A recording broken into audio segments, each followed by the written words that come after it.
Bonjour à tous, merci d'être là. Au nom du président de l'université Patricia Fassini, j'ai le plaisir de vous accueillir ce matin. Aujourd'hui, nous sommes réunis pour une restitution des travaux du CETOP pour le diagnostic touristique de la Polynésie française. Donc, un véritable observatoire du tourisme aujourd'hui. Depuis 3 ans, grâce à tous vos efforts, une dynamique de recherche sur le tourisme s'est mise en place à l'UPF. Dans le même temps, mes collègues ont redynamisé la filière d'enseignement dans le tourisme, en partenariat avec le pays, bien sûr, et le lycée hôtelier. Et l'UPF accompagne, soutient cette démarche de manière active. Les travaux qui vont vous être présentés aujourd'hui sont le fruit de plusieurs mois de recherche et d'enquête, d'analyse. Ils ont mobilisé tous mes collègues ici présents et d'autres encore, et également ici en visioconférence, que je remercie. Et également, ils ont mobilisé, ils ont impliqué directement nos étudiants. Et c'est vraiment un aspect très important que les étudiants de la filière tourisme suivent bien sûr leur formation, mais au-delà, s'impliquent également dans des actions de recherche, de définition d'indicateurs. Donc c'est pour moi un très bel exemple finalement du rôle des rôles de l'université.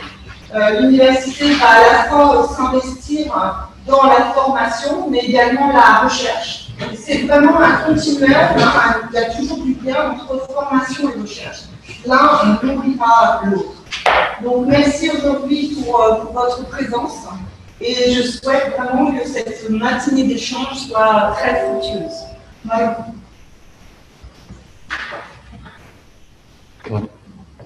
Bonjour à tous, nous sommes du ministère du Tourisme. Dans le premier temps, je voulais excuser le ministre. La situation actuelle, son agenda évolue du jour ou à l'heure en heure et elle voulait souhaiter être là pour pouvoir partager et prendre connaissance de cette restitution. En tout cas, pour nous, quand j'étais au lycée, il y avait une notion en économie que j'ai beaucoup aimée et qui, pour moi, s'applique actuellement. C'est la notion de destruction créatrice. En pleine crise économique, politique, sanitaire, c'est le moment de, oui, on voit la destruction d'un secteur, d'une industrie, mais également l'opportunité de pouvoir recréer, améliorer, créer cette industrie, une nouvelle industrie, ou redéfinir l'industrie touristique en Polynésie. Donc pour moi, une crise, c'est le moment de se poser, de faire l'état des lieux de ce qui a été fait et pouvoir définir ensemble l'avenir. Et c'est ce que nous avons entrepris, donc j'ai bien envie de dire qu'au moins on s'était préparé, on a lancé l'année dernière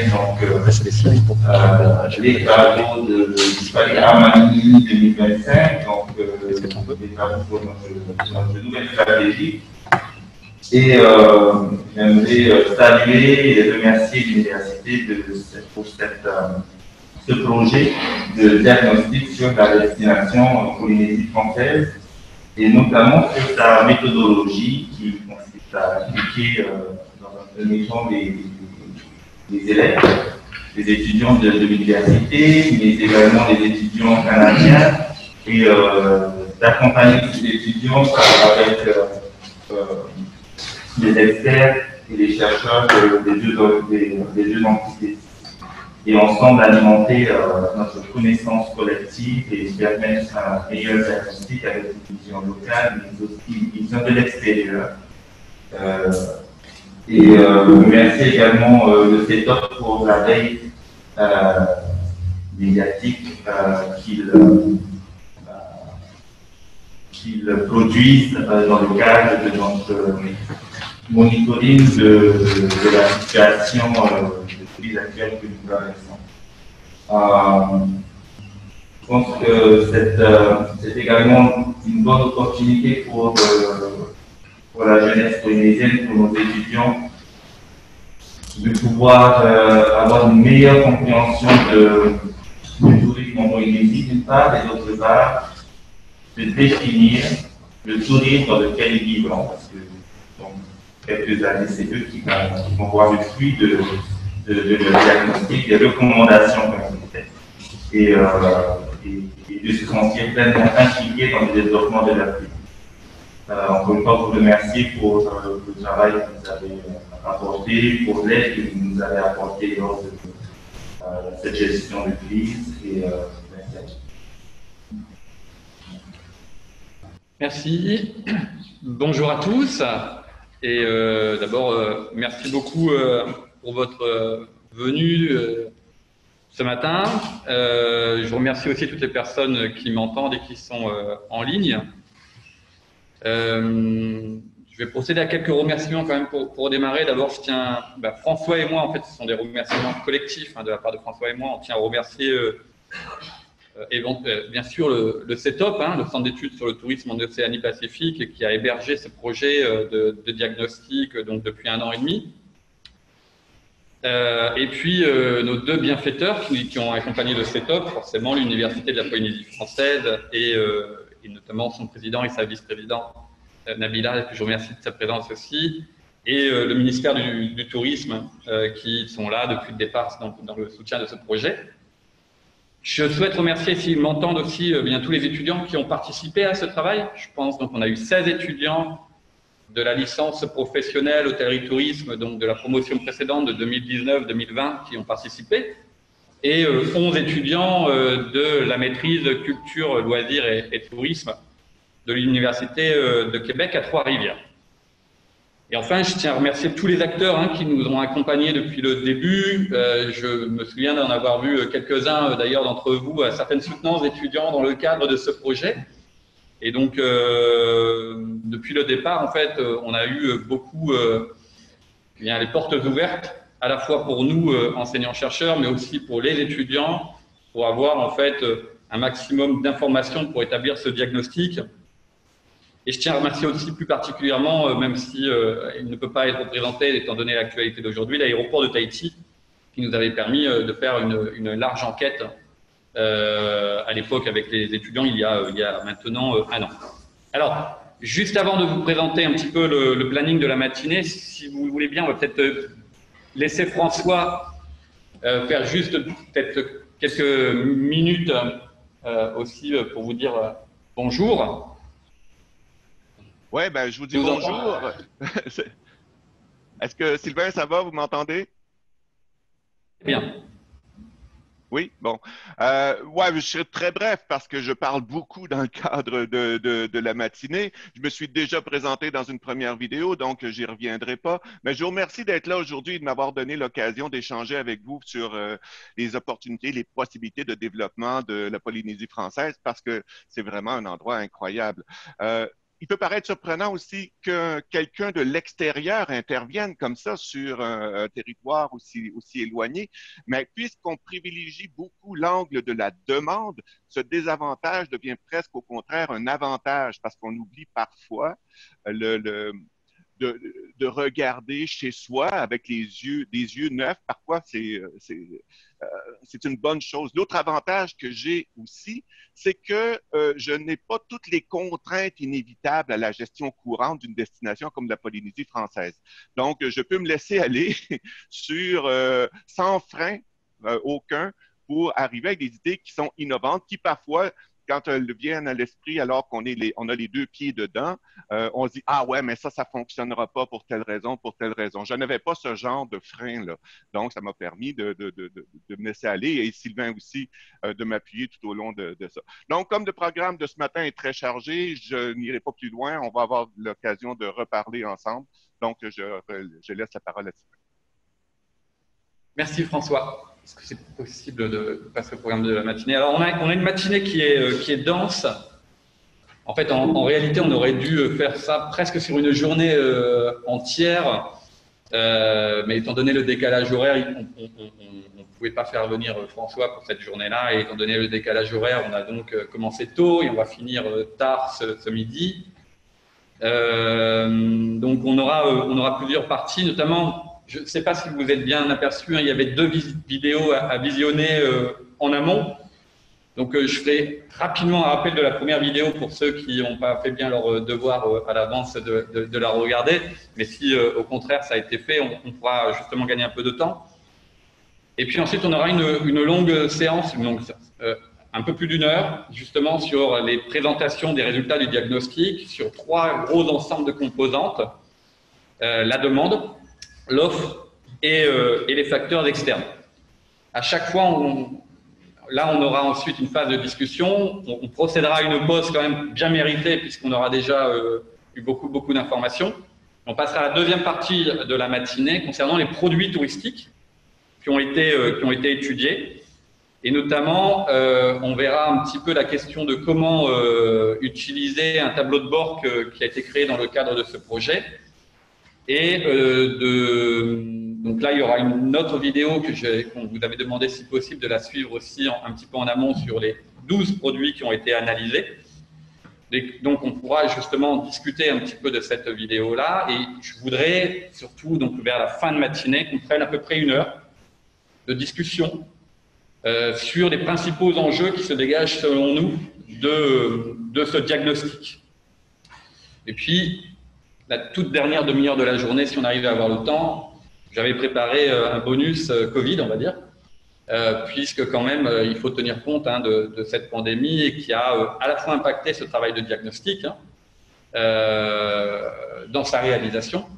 On le voit là actuellement, par exemple, mais qui peut aussi impacter les résultats de ce diagnostic, puisque nos indicateurs ont été des indicateurs pré-Covid.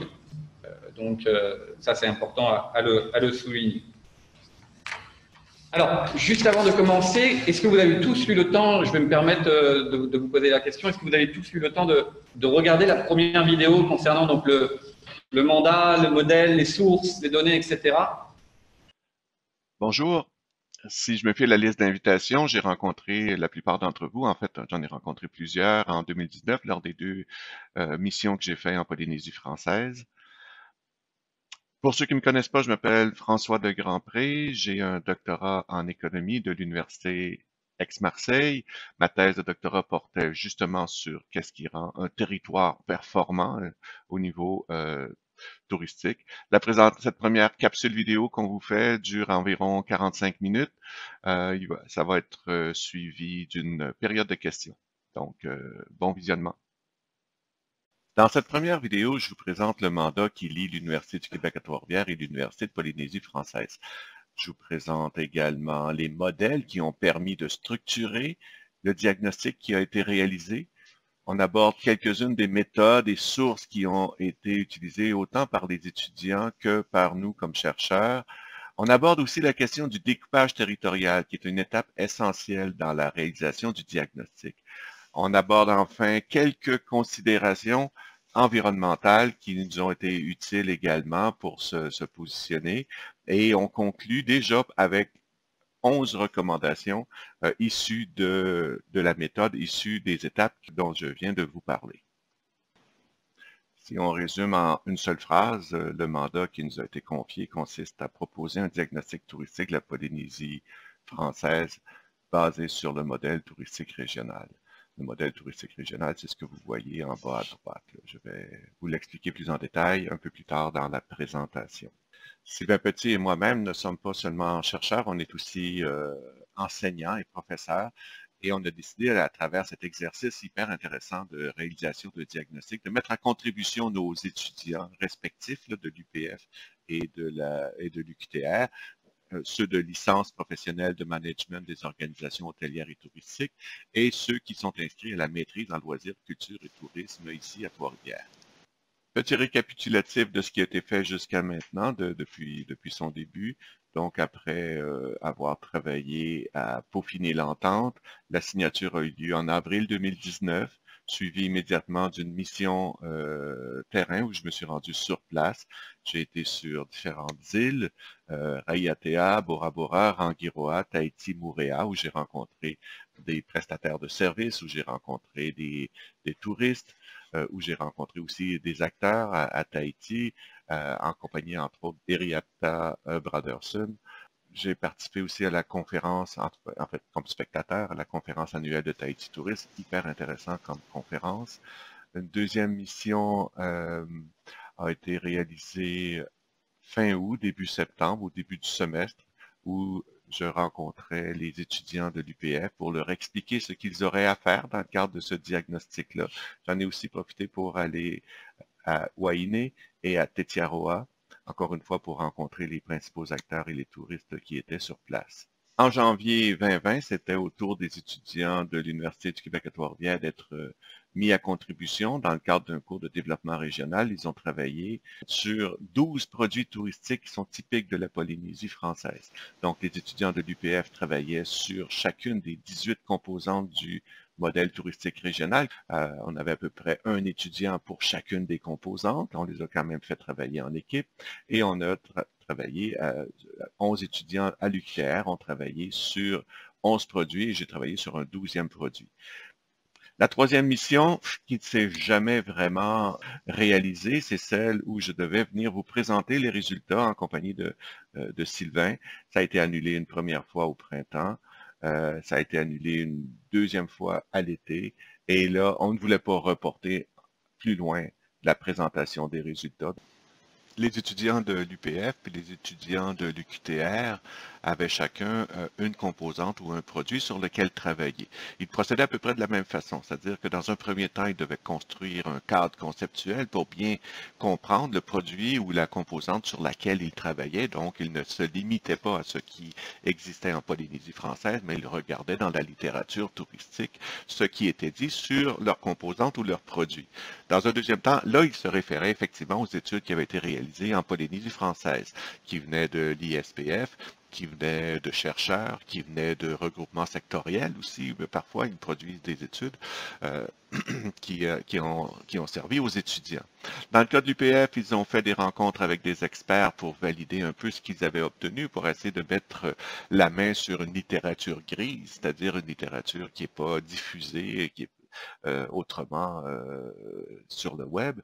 Dans le cas des étudiants de l'UQTR, on n'avait pas accès aux experts. Par contre, ils ont fait des analyses de contenu, même si les étudiants de l'UPF en ont fait également un peu. L'analyse de contenu, c'est une méthode scientifique là, rigoureuse où on analyse les contenus des sites web, par exemple, le contenu des guides touristiques. C'est une autre façon de faire. C'est surtout utilisé en communication, mais on l'utilise aussi passablement dans le monde du tourisme. Un sondage a été fait par les étudiants de l'UPF en novembre, avec environ 250 répondants, où ils questionnaient les passagers pour approfondir un peu la composante sur laquelle ils travaillaient. On pensait pouvoir faire 2 sondages également à l'UQTR qui visaient les comités du tourisme et qui visaient les 18 marchés internationaux.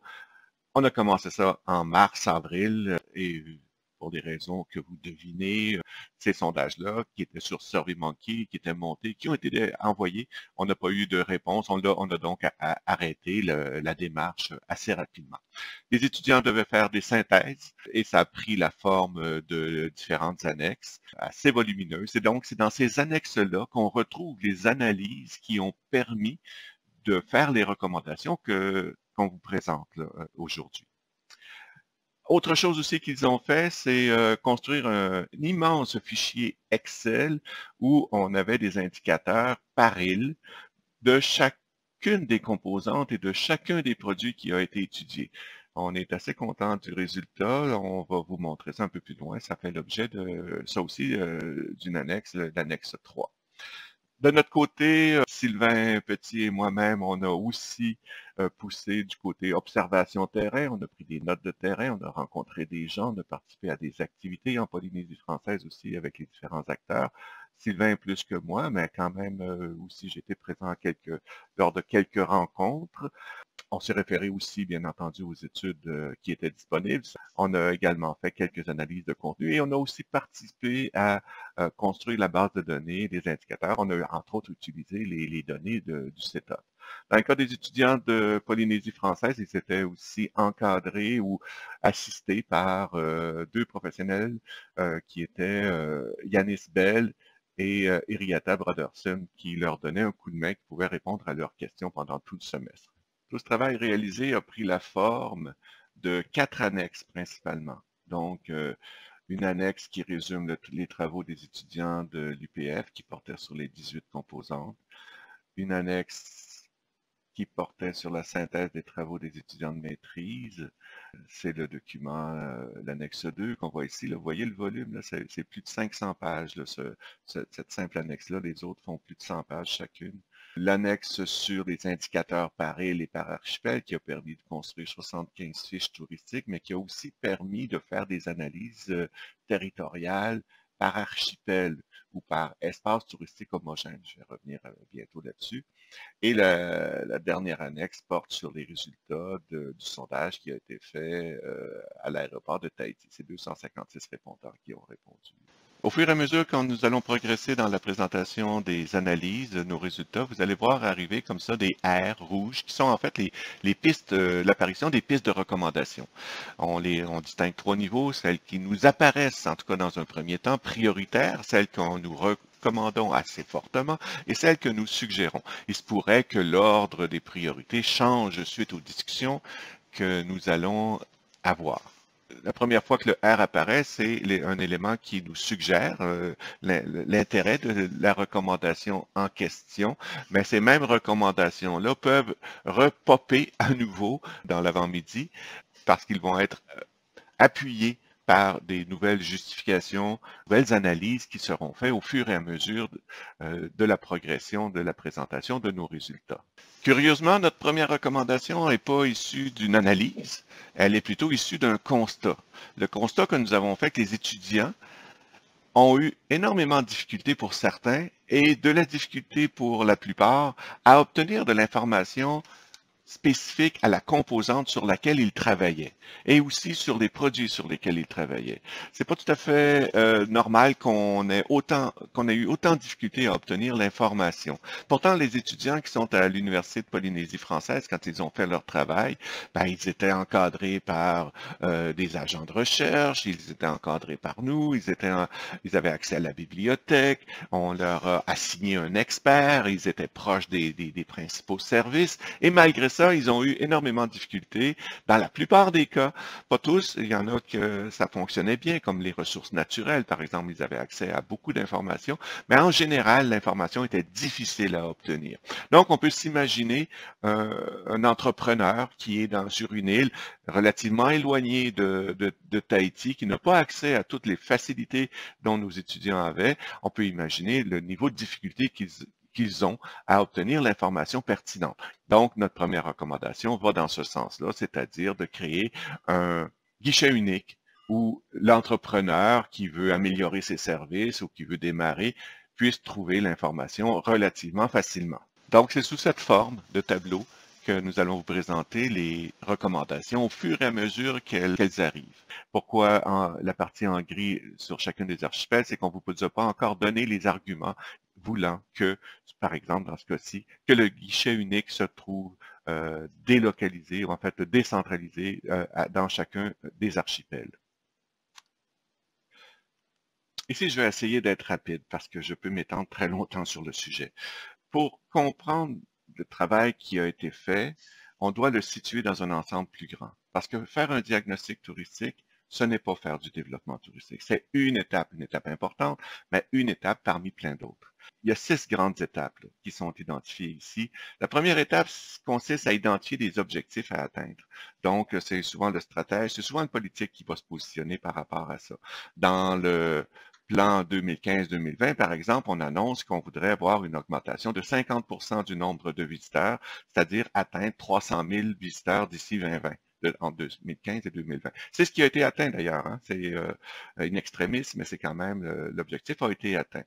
Dans le rapport, on devrait aussi présenter un objectif de ce type-là, mesurable. Et en ce qui nous concerne, pour des raisons que je vais vous expliquer un peu plus loin, on recommande aussi une augmentation de 50% à partir du 300 000. Donc, on parle de 450 000 visiteurs qui serait un objectif à atteindre. On va retrouver aussi d'autres objectifs à l'intérieur du plan de développement. Par exemple, jusqu'où est-on prêt à aller? À quel prix est-on prêt à payer pour recevoir des touristes? Parce qu'il y a un coût à recevoir des touristes. C'est une activité économique qui a des incidences sur l'environnement, sur le social, etc. Jusqu'où sommes-nous prêts à aller? La deuxième étape, en fait, ce n'est pas vraiment un processus linéaire, hein. C'est un processus où il y a du va-et-vient et on peut travailler une étape et revenir à une précédente, etc. Mais pour le bien de la démonstration, on les a placés dans une boucle qui se veut linéaire. Donc, l'autre étape importante, c'est produire le diagnostic comme tel.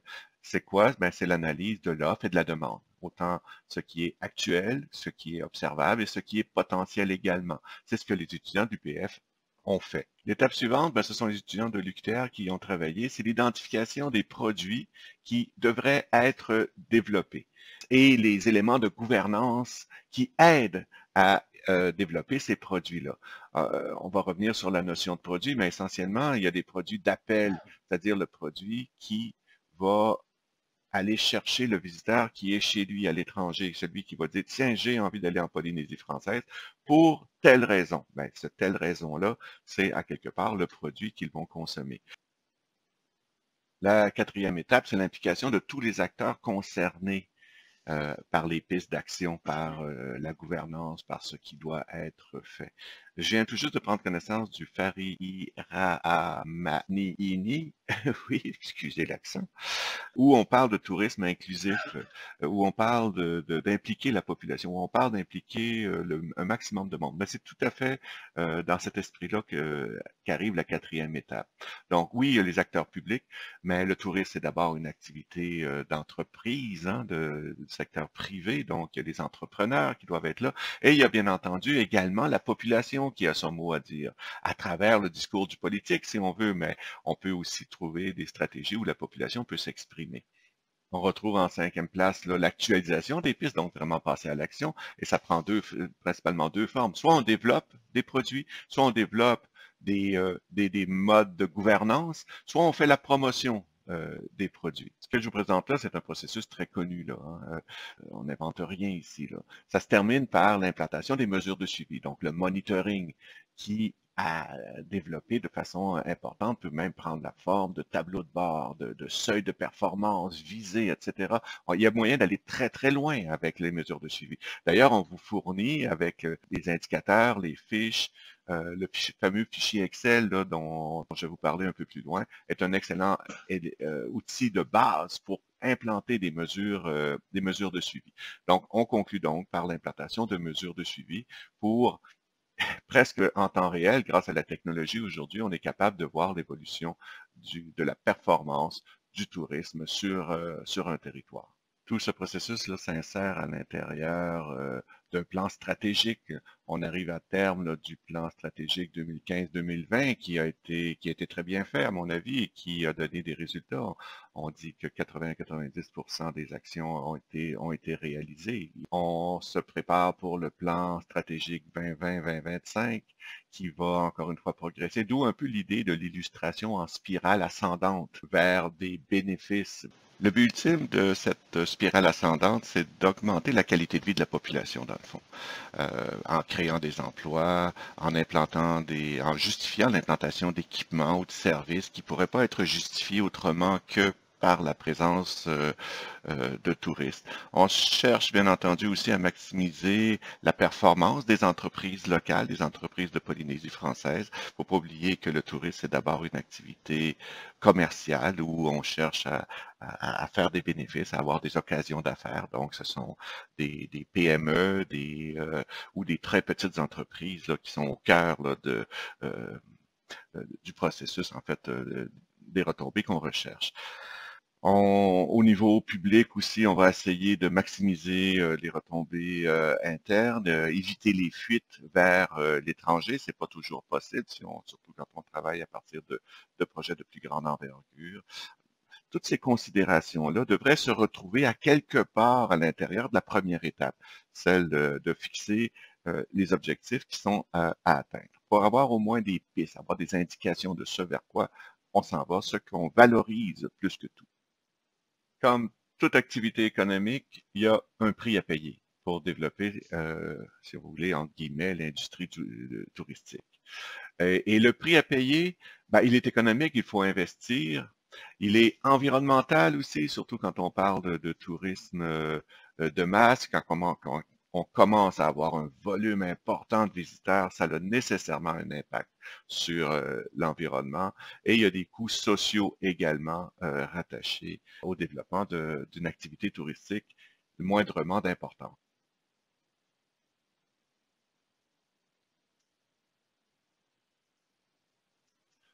Bon, 5 nouvelles pistes de recommandations viennent de s'ajouter à notre liste qui va comme je vous expliquais, qui va se construire au fur et à mesure de l'état d'avancement de nos réflexions, de nos analyses. Donc, sur la base même du cadre théorique, si vous voulez, du cadre d'intervention, on arrive déjà à identifier certaines pistes. Elles vont être validées plus tard, quand on va arriver à d'autres étapes d'analyse.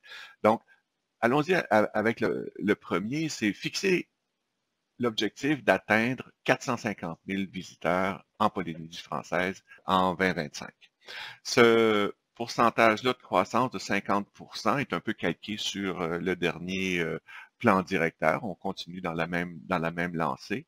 On avait tenté de valider cette fréquentation additionnelle-là auprès des comités du tourisme dans le sondage qu'on avait envoyé, qui a finalement pas abouti pour des raisons que vous savez, pour voir dans quelle mesure chacun des territoires couverts par les comités ressentirait positivement ou négativement une augmentation de 50%. On pense que c'est acceptable, on pense que c'est gérable dans la mesure où ça se fait de façon progressive sur le territoire. C'est pas seulement un objectif dans le sens de on veut atteindre 450 000, c'est aussi un seuil dans le sens de pas certain qu'on a envie de dépasser si rapidement le seuil du 450 000. Il faut donner le temps aux mesures d'adaptation à s'installer, bien identifier les irritants au fur et à mesure qu'ils se présentent et trouver des façons de pallier à ces irritants-là de manière à ce que ça se fasse, cette croissance se fasse de façon harmonieuse pour tout le monde.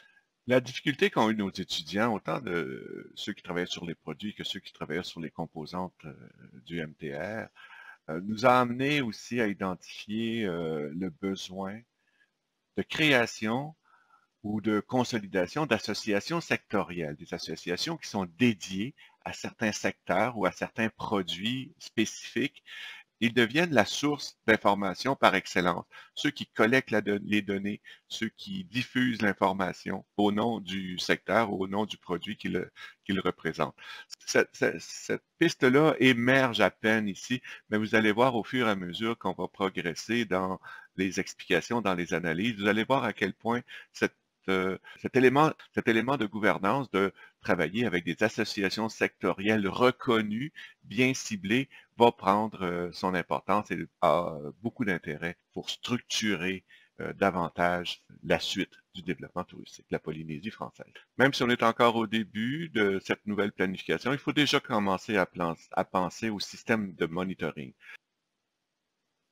Il se fait déjà des actions importantes de suivi avec la population, de communiquer, d'expliquer les métiers du tourisme, d'expliquer quelles sont les formations nécessaires. Il y a des émissions de télé. Donc, on voit une sensibilité à rester en contact avec la population qui est hyper importante. Effectivement, d'ailleurs, la population fait partie du produit, si vous voulez, global, là, grâce à l'accueil exemplaire là, de sa population. Donc, on ne l'a pas mis dans prioritaire parce que vous le faites déjà bien. On le met dans recommander parce que c'est des efforts à poursuivre dans le sens de travailler au sens large une campagne de communication. Et ça va sur l'accueil, ça va sur le prix à payer. On est encore ici là au tout début, là, on fixer les grands objectifs et tout, et on pourrait dès maintenant dire clairement que nous allons avoir une orientation de développement durable plus importante, par exemple en privilégiant les énergies renouvelables. On va voir plus loin là, à quel point ça serait pertinent de travailler sur les véhicules électriques, par exemple, parce que la taille des îles qui est relativement réduite rend le territoire particulièrement pertinent pour ce genre de mode de déplacement. Et en le plaçant dans la stratégie au niveau des objectifs, ça envoie un message assez clair que oui, on veut du développement touristique, mais pas à n'importe quel prix, et on a une sensibilité de ce côté.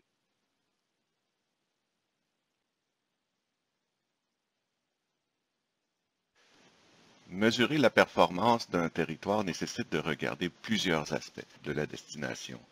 En 2015-2020, dans le plan stratégique, l'étude référait à Ritchie et Crouch, que vous voyez à l'écran. C'est ce qui a, à mon avis, permis de faire un plan stratégique aussi complet, aussi pertinent. Par contre, ce modèle-là a quelques défauts, dont celui d'être très complexe, très difficile à expliquer, à intégrer. J'aurais besoin sans doute de l'avant-midi, sinon de la journée complète pour passer à travers chacune des composantes.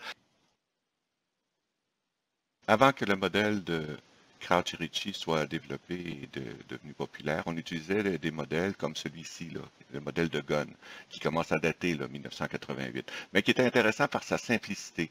D'un côté, on a la demande, de l'autre côté, on a l'offre. Entre la demande et l'offre, ben là, Gunn, il parle d'une synergie. D'autres auteurs vont placer la case information-promotion entre les deux. Mais ce qu'on voit, c'est la demande d'un côté, l'offre de l'autre. Donc, c'est très simple. Et il y a une série de facteurs qui viennent influencer la performance du système. Ça aussi, c'est une idée intéressante. Ici, Gunn en identifie 9. Il en manque quelques-uns. Donc, j'ai quelque chose qui se rapproche, en fait, des deux modèles à vous proposer, ce qui est le MTR dont je vous parle, qui à la fois est plus complet, est aussi complet même que le modèle de Crouch et Ritchie, tout en étant simple, aussi simple que le modèle de Gunn à expliquer et à utiliser. Le modèle dont je vous parle, c'est le MTR, le modèle touristique régional, et je me lance le défi de vous l'expliquer en moins de 5 minutes. Donc, d'un côté, au centre, on a le visiteur. Le visiteur est placé au centre. C'est vraiment une orientation demande. Et tout comme le modèle juste avant de Gunn, on voit promotion, information, et auquel j'ajoute le produit. Cette coexistence de trois composantes, le visiteur, la promotion et le produit, est un classique dans le monde du tourisme, que ce soit par McCannell, par l'Hyper. Plusieurs ont expliqué la demande touristique en utilisant ces trois éléments-là. Qu'est-ce qui pousse le push, qu'est-ce qui pousse le visiteur à quitter son lieu habituel de vie pour aller dans une destination qu'il aura choisie, comment la promotion, donc le pull, comment le territoire peut attirer une personne et influencer le choix de la destination du visiteur, et ces deux éléments ensemble vont prendre la forme du produit. Le produit, il existe dans la tête du touriste. C'est lui qui va concocter une série de consommations, une série de services à consommer qui va faire de son séjour ce qu'il est. C'est ce qu'on appelle le produit. Le deuxième système, c'est le système de l'offre. Donc, encore une fois, ramené à sa plus simple expression, d'un côté, le transport nécessaire au tourisme, par définition, on se déplace, les structures d'accueil, ce que les anglophones vont appeler hospitality business, donc l'hébergement, la restauration essentiellement, mais aussi d'autres services complémentaires, l'achat de souvenirs, les stations d'essence, par exemple, pour mettre de l'essence dans la voiture de location. Et le troisième ingrédient, la troisième composante, ce sont des attractions touristiques qui existent sur le territoire, en fait. Donc, les musées, les parcs, les prestataires de services de plongée, d'excursion, ce sont tous des attractions touristiques. Et on ajoute à ça également les événements. Ce qu'il y a de commun à ces trois composantes-là, c'est que ce sont des entreprises qui ont pignon sur rue et qui, à l'intérieur de la clientèle visée, se retrouvent en totalité ou en grande partie du moins les touristes. Pour bien performer, ces deux systèmes imbriqués, celui de l'offre et de la demande, ont besoin de conditions facilitantes. C'est ce qu'on voit tout autour, divisé en 4 secteurs où on retrouve 3 composantes à l'intérieur de chacun des facteurs. Donc, les premiers, ce sont les facteurs de base, les ressources naturelles dont la Polynésie française est très bien pourvue. C'est principalement pour ça qu'elle est reconnue. C'est un paradis terrestre. Les ressources culturelles, on va y revenir, qui viennent compléter, si vous voulez, la qualité de l'expérience vécue par les visiteurs et la volonté locale également. Autant de son côté positif, qui est la grande qualité de l'accueil, que son côté négatif, c'est-à-dire la résistance que la population peut avoir à développer jusqu'à un certain niveau ou vis-à-vis certains projets de développement. Le deuxième élément en bas à gauche, les facteurs stratégiques. Ça, c'est des éléments sur lesquels on a du pouvoir, sur lesquels on peut agir. On retrouve principalement là-dedans les organisations, ce qu'en anglais on appelle Destination Management Organization ou Destination Marketing Organization, les DMO, ainsi que les leaders qui y travaillent. Donc, les alliances conformes, la concurrence dont on doit tenir compte, les politiques d'aide au développement dont la Polynésie est très bien pourvue. Nous allons tous les analyser, là, ces éléments-là, un petit peu plus loin. Donc, un par un. Facteurs entrepreneuriaux, la troisième catégorie de facteurs. Il faut savoir que le tourisme, c'est d'abord une histoire d'entreprise. C'est par là que le touriste entre en contact avec le territoire. Donc, pour que ça fonctionne, il faut qu'il y ait un assez fort esprit d'entrepreneuriat, ce que j'ai appelé par entrepreneurship, c'est l'expression anglaise. Il faut qu'il y ait une main-d'œuvre adaptée au type de clients qu'ils vont recevoir et il faut qu'ils aient accès à un financement. Le dernier groupe de facteurs qu'on ne retrouve pas là, justement dans le modèle de Gunn qui a été présenté juste avant, c'est ceux qui ont rapport au temps. Donc, la maturité, est-ce que le produit a déjà atteint une certaine notoriété? Est-ce qu'il est en phase de développement, de maturité, de déclin, etc.? C'est le genre de questions qu'on doit se poser par rapport à la destination et à ses différents produits. Les variations accidentelles, qui sont les aléas, en fait, là, économiques, naturels, sociaux, ça peut être des actes terroristes qui viennent influencer la performance du territoire, ça peut être une catastrophe naturelle, ça peut être un mouvement social, par exemple, ou des grèves, ce genre de choses, et les situations économiques aussi, est-ce que c'est favorable pour tel ou tel marché de développer le territoire. Et là, on a malheureusement un très bel exemple de variation accidentelle qui est toute la situation attribuable à la COVID-19. Et enfin, on a les avancements théoriques et technologiques. Théoriques, autant développement de nouveaux modes de transport, par exemple, l'arrivée d'un moteur à hydrogène viendrait, par exemple, changer la donne de façon importante. Théorique également, l'arrivée des technologies de l'information, des communications, d'information et communication est venue changer la donne également. Donc, vous voyez, on a fait le tour en quelques minutes du modèle touristique régional. C'est ce que les étudiants de l'UPF avaient comme tâche, c'est-à-dire de prendre chacune de ces composantes-là et d'essayer de tirer les grandes conclusions pour le cas de la Polynésie française. La recommandation qu'on fait sur la base du MTR, c'est de valoriser la perspective de la demande. En fait, c'est pas de dire que c'est la seule perspective qui compte, la perspective de l'offre compte aussi, mais venir un peu contrebalancer le réflexe naturel qu'on a de prioriser l'offre plutôt que la demande.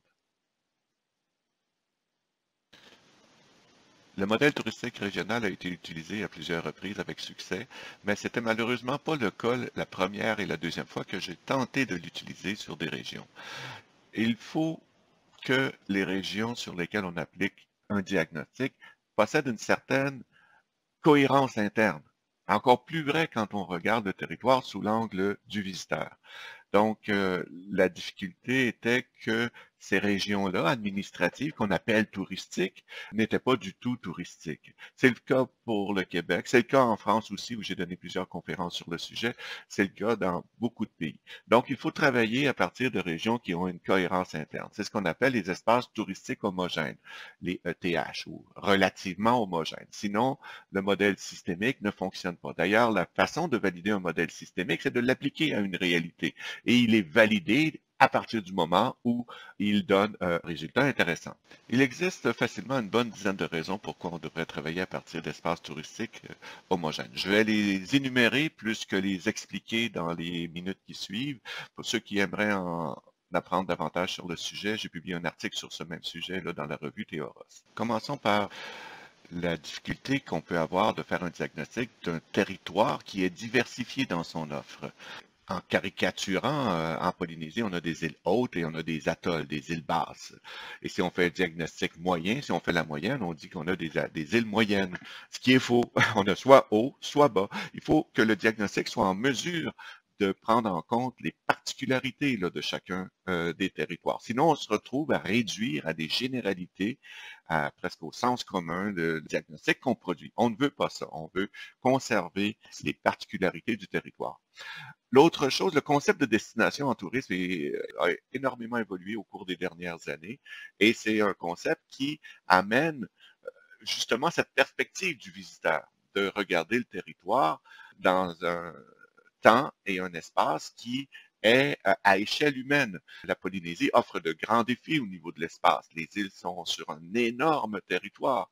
Donc, comment peut-on, de façon réaliste, appréhender, comprendre ce territoire-là à l'échelle humaine, dans le cadre d'un séjour d'une semaine ou deux, comment peut-on consommer, si vous voulez, ce territoire-là.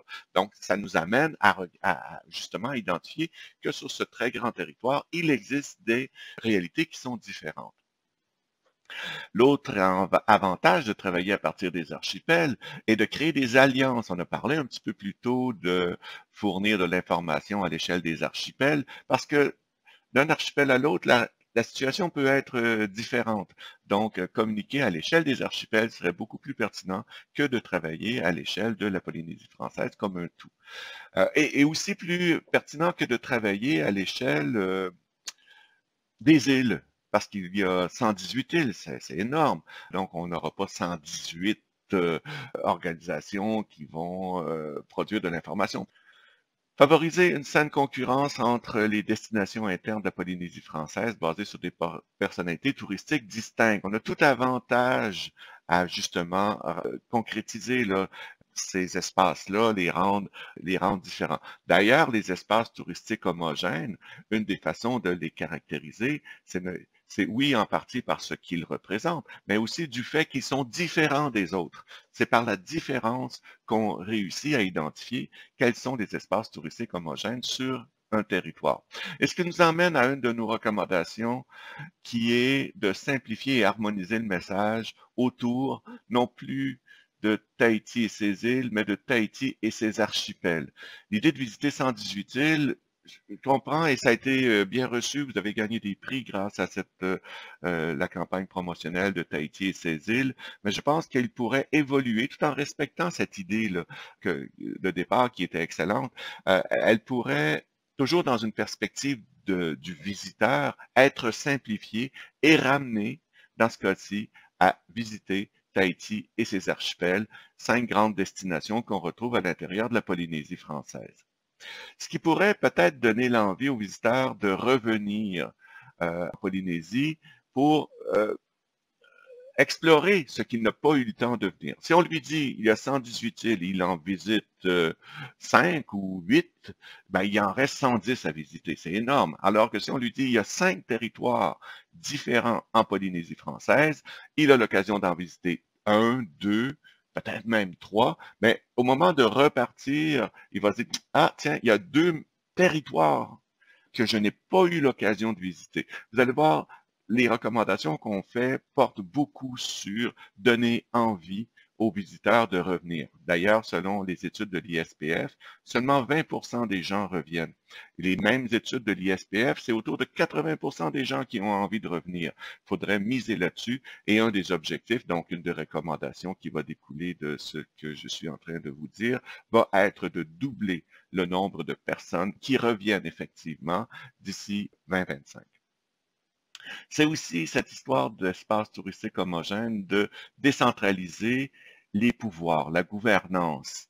Présentement, il y a des comités du tourisme qui sont à certains endroits sur certaines îles qui agissent à l'échelle des communes principalement.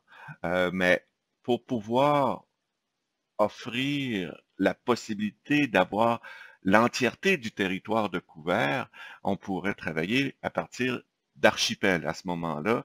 Ce serait plus un peu plus équitable. Ce qui n'enlève pas la pertinence des comités du tourisme qui peuvent agir à l'échelle des communes. Nous allons y revenir là, quand on va parler de gouvernance. Une autre raison pour laquelle travailler à l'échelle des espaces touristiques homogènes, c'est que, en théorie, c'est une bonne pratique. Gunn, encore le même là, dont je vous ai parlé, identifie différents critères et on peut en retenir 4 critères du découpage touristique de la Polynésie française qui fait apparaître 5 réalités bien distinctes. Ces critères-là, c'est les ressources naturelles, les ressources culturelles, le positionnement par rapport aux zones émettrices, donc principalement Tahiti à cause de son aéroport, et aussi les façons qu'on a de se déplacer sur le territoire, donc la réalité géographique, si vous voulez. Donc, la superposition de ces 4 critères de découpage touristique a fait apparaître 5 régions touristiques distinctes. Le dernier argument, c'est que ça se fait déjà, donc il n'y a pas de surprise, sauf que ça n'a pas été récupéré, curieusement, par Tahiti Tourisme et on ne mise pas assez à l'interne sur cette distinction-là. Donc, et même déjà en 2015-2020, on parlait de renforcer la coordination des acteurs sur les îles et archipels. Ce que j'ai vu dans l'actualisation des pistes de recommandation 2015-2020, c'est qu'on a très bien retenu l'idée de travailler à l'échelle des îles, mais on a un petit peu tassé l'idée de travailler à l'échelle des archipels. Et je pense que ce qui serait une distinction et une continuité avec 2015-2020, c'est de délaisser un peu la stratégie à l'échelle des îles et de passer à l'échelle des archipels. Comme je disais à la diapo précédente, ça se fait déjà de toute manière, que ce soit les pensions de famille en bas à droite, les guides touristiques comme l'Audley Planet ou les guides qu'on retrouve sur le web. On présente déjà des archipels comme étant les destinations de la Polynésie française. Et on voit aussi que on sépare souvent les îles sous le vent et les îles du vent comme étant 2 réalités différentes, même si les 2 appartiennent à l'archipel de la société. L'exemple, c'est quand on va sur le site de Tahiti Tourisme, on va dans les documents, bien, on voit un guide qui est dédié à Tahiti, on voit un guide qui est dédié à Moorea, qui sont tous les 2 dans la même destination, parce que pour des questions de distance et tout, c'est quand on va à un, on peut facilement aller voir l'autre. Et après ça, on a Islands, où on a Bora Bora, un peu plus gros, d'autres îles des îles sous le vent. Et après ça, on a Tuamotu, Austral et Marquise qui arrivent en dessous. Donc, cette logique, ça vient un peu mêler les cartes pour le visiteur. Comme je vous expliquais, c'est vraiment toujours la perspective du visiteur là, qui prime. Donc, pour le visiteur qui arrive et il essaie de comprendre où il se trouve, un message comme celui-ci est plus mêlant qu'aidant. Comme visiteur qui n'avait encore jamais été en Polynésie française, j'aurais aimé qu'une fois sur place, on m'explique clairement les 5 grandes destinations de la Polynésie française qui sont représentatives, non pas seulement du paradis terrestre qu'on s'imagine, mais également de la diversité de ce paradis terrestre-là, de ce qu'il était en mesure de nous offrir. J'ai expérimenté 3 de ces espaces-là, l'île du Vent, Sous le Vent et Tuamotu, et le sentiment que j'ai maintenant de la Polynésie française, c'est qu'il faudrait que j'y retourne pour découvrir les Marquises et les Australes, 2 territoires que je n'ai pas eu l'occasion de visiter. Et c'est exactement ce sentiment-là qu'on voudrait développer chez les visiteurs, ce qui demande une campagne promotionnelle particulière une fois qu'on est sur place pour donner envie de revenir, de miser sur le fameux repeat business. Bon, on vient ajouter 2 pistes de recommandation, disons, et demi, avec cette histoire de découpage territorial.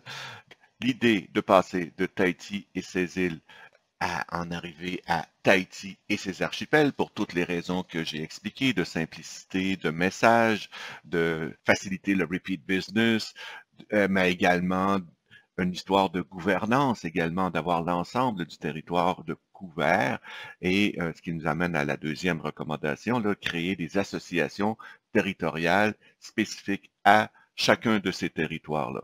Ce qui amène aussi à compléter la première piste de recommandation qui avait été faite, c'est-à-dire de créer un guichet unique, oui, mais à l'échelle de chacun des archipels.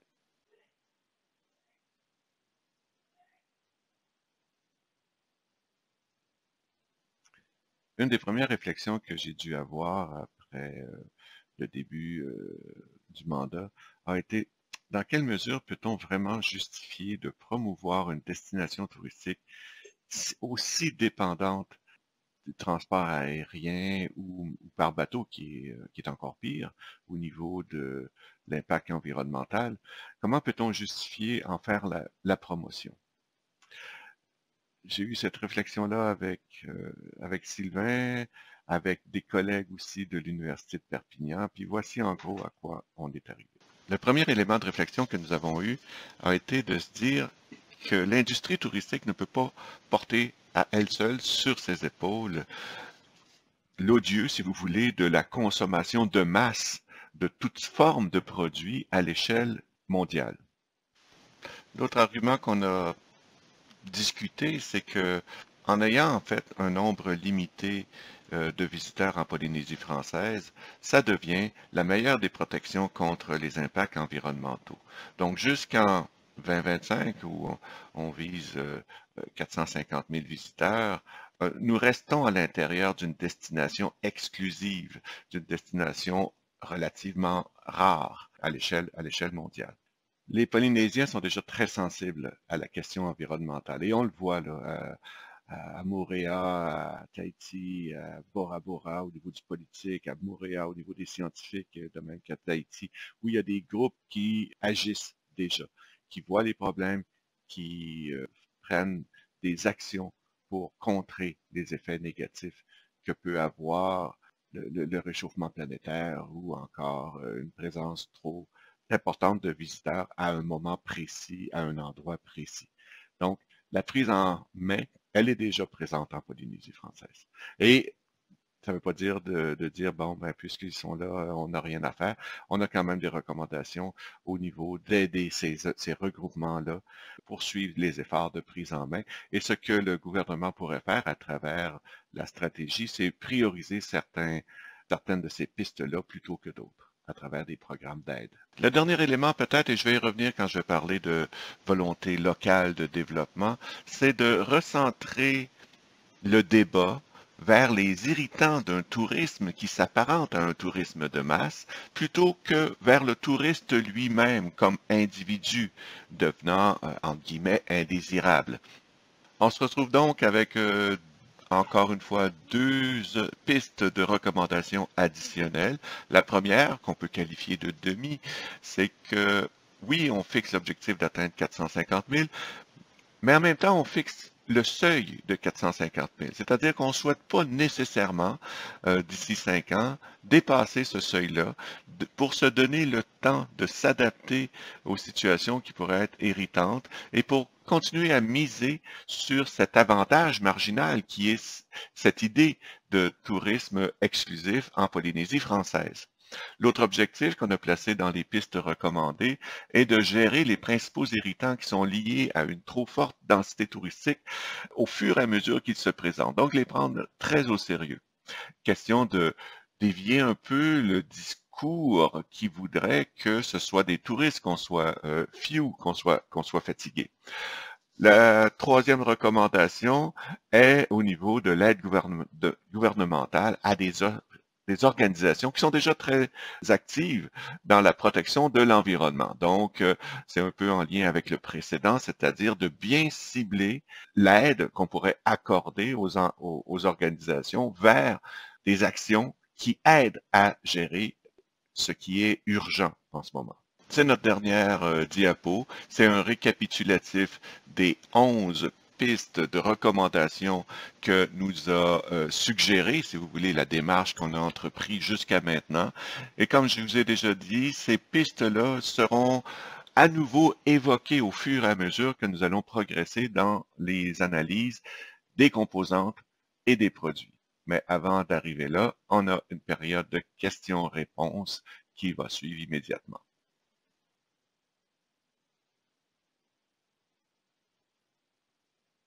Avant donc de démarrer les autres vidéos, donc sur l'offre, la demande et les facteurs externes, je vous propose donc qu'on passe à une phase peut-être de discussion au moins, non pas sur les résultats, mais au moins sur la méthode, sur quelques remarques oui, méthodologiques qui vous interrogent peut-être déjà à ce stade-là.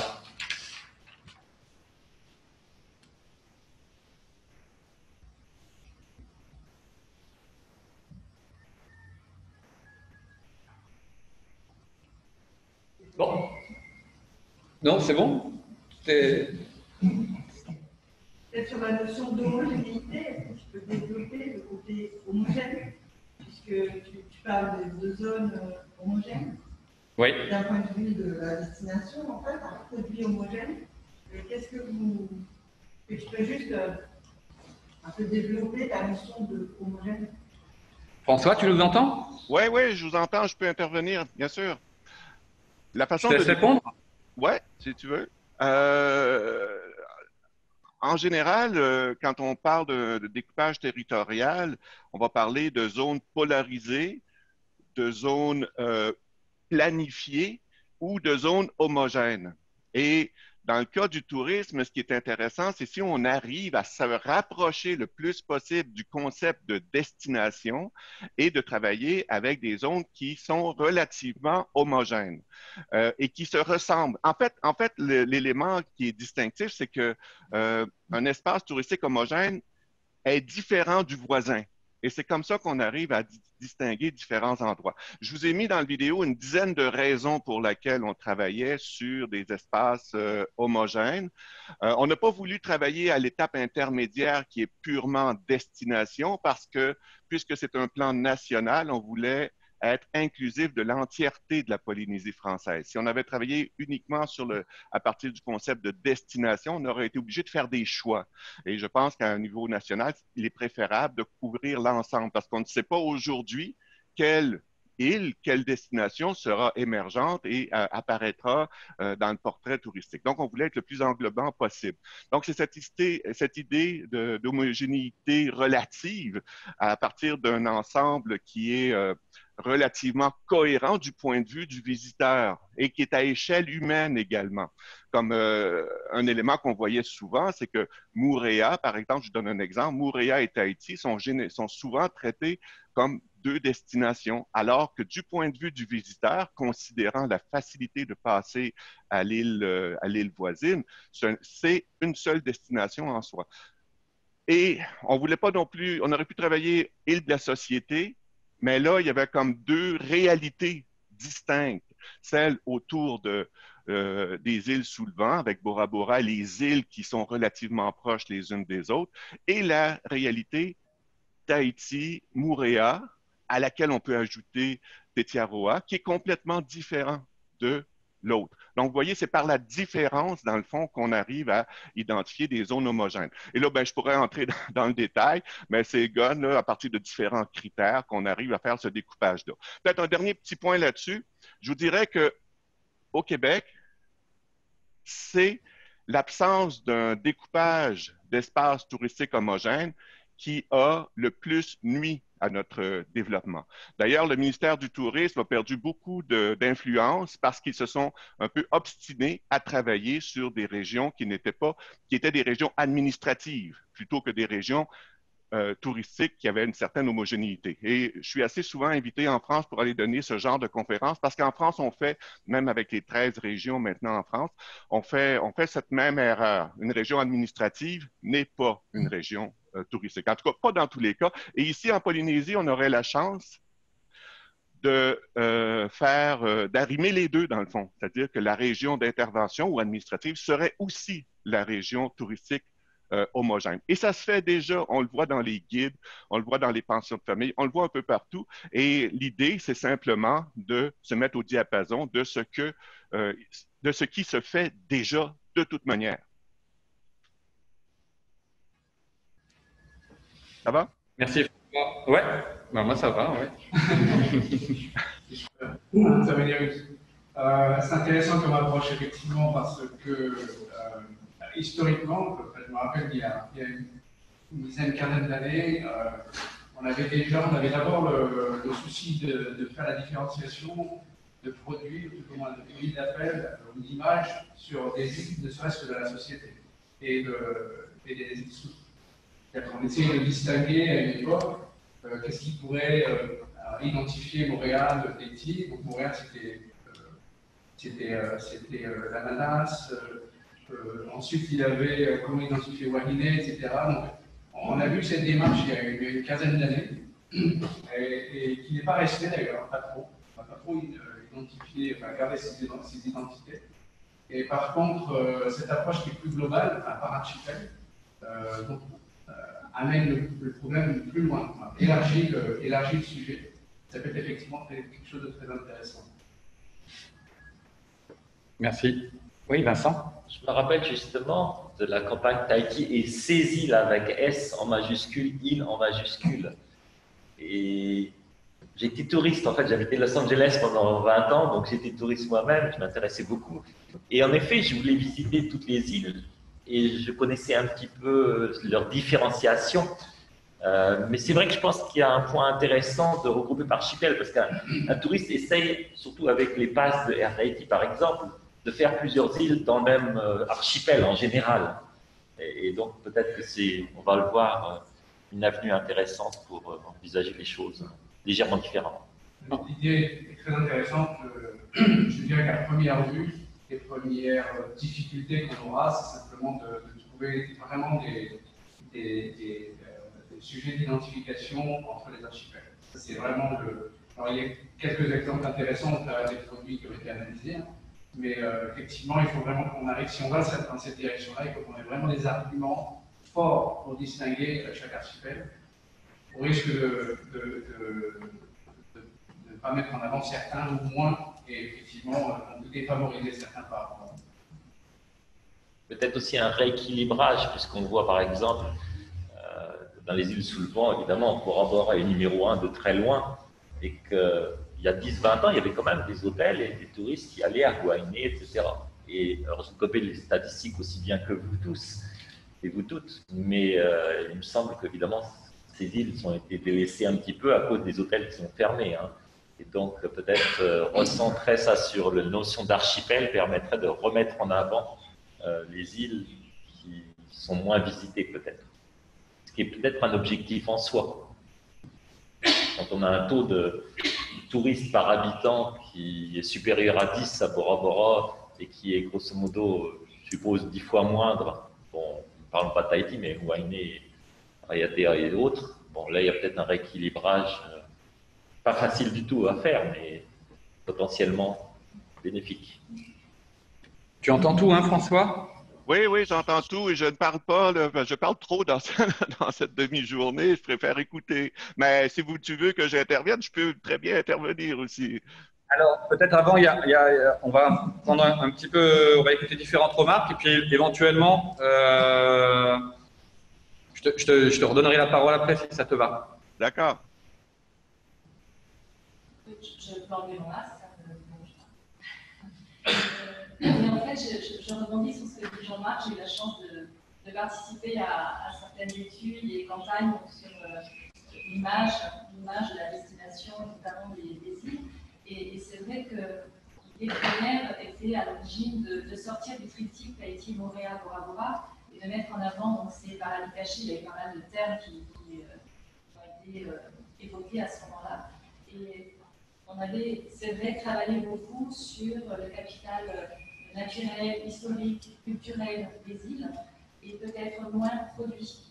Et pour avoir échangé beaucoup avec Pierre sur le groupe l'atelier de FM25, aujourd'hui c'était plus les produits qui peuvent servir les îles et pas forcément les îles qui mettront un produit existant en valeur. C'est vrai que la démarche est intéressante parce qu'elle est globale et elle peut nous permettre de chambouler un petit peu notre vision des choses sur l'aspect destination et produit. Aujourd'hui, l'île portait ses produits, alors que le produit peut, on avait cité quelques exemples, peut aider au développement de certaines îles qui ne sont pas naturellement touristiques aujourd'hui. Ah oui, totalement. Et oui. Bah, c'est un commentaire que je pense que François doit apprécier. Oui, oui, tout à fait. On pourrait sortir, je vous ai mis une dizaine de raisons, parce que les raisons pour lesquelles on arrivait vers cette proposition se multipliaient au fur et à mesure qu'on faisait nos analyses. À chaque fois, on se disait, ah ben oui, justement, ce serait une avenue qui résoudrait, qui pourrait résoudre la difficulté qu'on a avec telle situation. Après ça, dans un autre contexte, encore une fois, on se disait, tiens, oui, les espaces touristiques homogènes régleraient, par exemple, quand on a des statistiques moyennes et que une île est complètement différente de l'atoll, on a de la difficulté à faire la moyenne entre les deux, ces deux réalités. L'autre chose aussi, c'est de se rapprocher, décentraliser jusqu'à un certain point, donner un certain rôle à ces entités qui sont beaucoup plus proches des prestataires de services et qui peuvent avec une certaine autodétermination, puis on le voit bien avec les marquises, hein, sans qu'ils soient invités à le faire, ils se regroupent déjà comme étant les marquises. Mais je pense que ce réflexe-là, il va être de plus en plus présent et chacun de ces archipels-là va en arriver à faire cette mise en commun et il va s'installer comment dire, une saine concurrence entre les régions. Ils ont tous le même tronc commun. Tous ces endroits-là sont paradisiaques. Tous ces endroits-là possèdent le même potentiel, mais ils se distinguent en même temps. Et c'est pour ça cette idée de travailler en deux temps. Un, c'est la Polynésie française comme un tout qui est vendu, mais une fois sur place, et c'est là qu'il faut éduquer le touriste, qu'il faut lui faire comprendre qu'il y a des distinctions importantes et significatives entre chacun des archipels pour lui donner envie de revenir, pour lui donner, l'éduquer à comprendre ce qui distingue les différents archipels. Pour le moment, même moi qui étais très intéressé à bien comprendre, j'ai mis du temps à partir des publicités, des promotions, des guides touristiques, à faire cette distinction-là. Je pense que c'est pas normal. Je pense que j'aurais dû saisir très rapidement. Au contraire, en l'espace d'un voyage qui dure 10 jours, j'aurais dû repartir chez moi et avoir une tête claire de comprendre, ah oui, il y a 5 réalités dans cette réalité plus englobante. Ben voilà. Oui, Stéphanie. Juste une petite remarque. Dans la notion de territorialité, il me semble qu'il faut bien distinguer ce qui est le territoire touristique du territoire de promotion marketing. Parce que souvent, il n'y a pas forcément une concordance entre les deux. Un territoire touristique peut manquer d'infrastructures, d'aménagement, de mobilité à l'intérieur de ce territoire, et qui peut du coup freiner une territorialité de promotion. Et du coup, peut-être de vraiment s'assurer que cette territorialité est en phase avec le SAGE, le schéma d'aménagement des archipels. Par exemple, sur les marquises, on a une structuration qui a été faite par la CODIM, avec une volonté de marquer ces territoires, marquise nord, marquise sud, et de développer des infrastructures permettant une mobilité entre les îles, et donc vraiment la conception d'une notion de territoire. Alors que sur certaines îles, on va pouvoir aller à Rangiroa, mais une fois qu'on est allé à Rangiroa, on a des difficultés à aller dans l'île d'à côté sur ce territoire. Oui, cet élément-là est d'ailleurs soulevé. Hein. Je comprends pas pourquoi, quand j'étais à Rangiroa, je ne pouvais pas aller à, c'est quoi, Tikeo qui est juste à côté. Ça m'a un peu surpris, ça m'a un peu étonné de ne pas avoir cette facilité de passer d'une île à l'autre. Et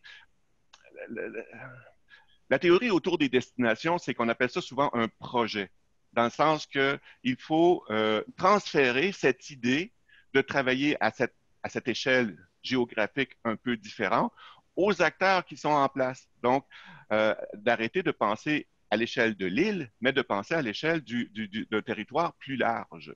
Et ils vont avoir plus de force aussi pour se démarquer, pour se faire valoir. Et juste en passant, les commentaires qui sont dits au fond de la salle, j'arrive à entendre un peu, mais c'est assez difficile pour moi de bien saisir. On faisait une distinction entre touristicité et marketing, je pense. C'est certain que dans les éléments de base, il faut que les gens des îles qui sont concernés y trouvent un intérêt, qui aient envie de se positionner au niveau touristique. Et c'est là que, puisqu'ils vont travailler à l'échelle ils travailleraient à l'échelle des archipels, ils auraient l'occasion de manifester si oui, leur intérêt, si oui ou non ils sont intéressés à aller plus loin, à se positionner ou de fixer les conditions à l'intérieur desquelles ils veulent aller plus loin, de se positionner justement en appartenance à un des 5 archipels. Je ne sais pas si je suis clair. Je vais aussi rebondir, donc je me présente rapidement. Hugo Barcinas, je suis cofondateur de la start-up Destination Marquise. Et depuis 2 ans, nous avions réellement eu l'envie de développer une certaine communication, une certaine image de notre archipel. Et pas forcément une image de l'île de Ribawa ou de Nukuiva, mais utiliser justement la force de tout un archipel et de pouvoir l'expliquer assez facilement et donner accès à l'information plus facilement avec le digital. Donc c'est pour ça que depuis 2 ans, on a fait ce travail de prospection, de rencontre, de déterminer un peu comme un diagnostic aussi par rapport aux acteurs qui sont actuellement marquis et de pouvoir, à l'échelle de la Polynésie, mettre en lumière, en tout cas, l'archipel des Marquises, comment nous, on le voit en tant que marquisiens. Et donc, c'était ça pour moi le plus important. Ce n'était pas de développer les Tuamotu, les Ostras, mais au contraire, de développer mon archipel avec mon collaborateur Pascal Herrera Ratoukou. Donc, je pense que avoir une vision globale, c'est très important. Faire venir les gens en Polynésie, mais c'est juste qu'il nous manquait en fait certains éléments qu'il n'y avait pas forcément justement sur certains sites internet par exemple. Et donc on avait voulu plus clarifier, donner accès plus facilement à l'information. Donc beaucoup de gens me disent voilà, Destination Marquise c'est bien, vous nous représentez, parce qu'actuellement on contacte énormément les acteurs des Marquises pour faire un peu un bilan de l'année, malgré la situation. Et ils me disent c'est bien parce que ça serait bien que les autres archipels puissent aussi faire la même chose à leur niveau. Voilà. Ce que je voulais juste dire, c'est que on a fait ce travail depuis 2 ans de mettre en lumière, en tout cas, notre archipel des Marquises avec ce qu'on aimerait que les gens voient, parce que c'est ce qui se passe vraiment, c'est vraiment la réalité. Ben, ma surprise que j'ai eue, ce n'est pas que Destination Marquise existe, c'est que les 4 autres n'existent pas. Dans le sens que ça me semble tout à fait naturel de se regrouper pour pouvoir justement se positionner de façon beaucoup plus efficace. Et là, en Polynésie, on aurait 5 destinations qui se positionneraient. Vous savez, il y a une règle simple dans la vente. Augmentez le nombre de vendeurs et vous allez augmenter vos ventes.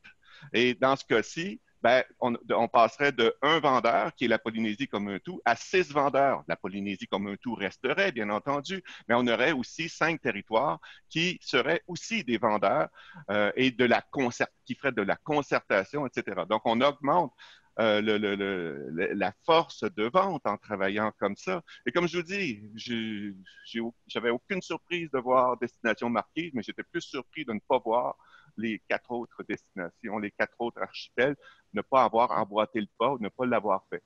Et quand on regarde aussi le plan 2015-2020, je pense que les auteurs du plan allaient vers une destination comme ça, mais souvent ils mettaient, comme par exemple la recommandation 101, là, renforcer la coordination des acteurs sur les îles et archipels. Et on dirait que dans l'actualisation du plan 15-20, on a misé à l'échelle des îles, mais pas du tout sur l'échelle archipel. Et je pense que on serait mûr en Polynésie française pour passer à cette étape-là, archipel plutôt que île.